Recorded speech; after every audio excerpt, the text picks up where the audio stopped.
Minu nimi on Erki-Paul Ridal, töötan finantsarvestuse osakonnas ja RTK'sse jõudsin juba 4 aastat tagasi läbi konsolideerimise projekti. Minu nimi on Anna ja ma töötan RTK's juba 2 aastat. Ma töötan riigihangete spetsialistina riigihangete osakonnas RTK's. Mina olen Reet Paasik, olen RTK's töötanud aastast 2013 RTK loomise ajast ja olen personaliarvestaja. Minu nimi on Ülle Luide. Olen tööturu ja hoolekande talituse juhataja ja RTK's olen töötanud eelmise aasta 1. aprillist alates. RTK tervikuna minu arvates pakub tugiteenust kogu riigi aparaadile. Ehk me oleme taustal toimiv asutus, kes aitab korraldada asutuste finantsarvestust, asutuste personalitööd ja ühtlasi jagame ka riigi kätte usaldatud Euroopa Liidu vahendeid.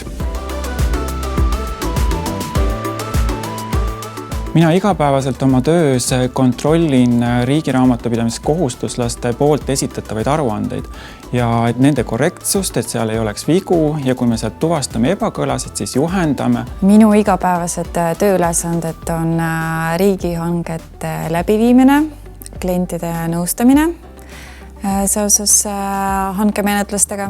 Oma igapäevatööna ma pean arvestust ministeeriumite ja tema valitsemisalade töötajate personali andmete üle. Meie igapäevatöö on sotsiaalfondi toetuste jagamine, nõustamine ja et kõik oleks hästi ka ellu rakendatud.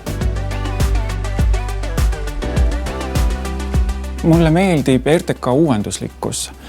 Me olime juba kaugtöö võimalused enne kasutusele võtnud, kui see muutus meile väga igapäevaseks asjaks. Ja mulle meeldib, et RTK panustab hästi palju töötajate arengusse, eelkõige just läbi infopäevade, läbi koolituste ja samamoodi RTK's panustatakse hästi palju juhtide koolitamisse, et kui meie juht on hea eestvedaja uute teadmistega, siis ka töötajad tulevad paremini kaasa. Siin on väga ägedad inimesed. Nad on toredad, avatud. RTK's on tore töötada, sest siin on meeldivad kolleegid, vahvad ühisüritused. No, igapäevaselt valmistab tegelikult töö juures rõõmu vahvad kolleegid, sest maja ja seinad ja ruumid ja trepid ju kõik on olemas, aga kui seal sees on sellised toredad kolleegid nagu meil on, siis see on juba suur boonus ja ma usun, et tänu sellele me kõik oleme rõõmsad.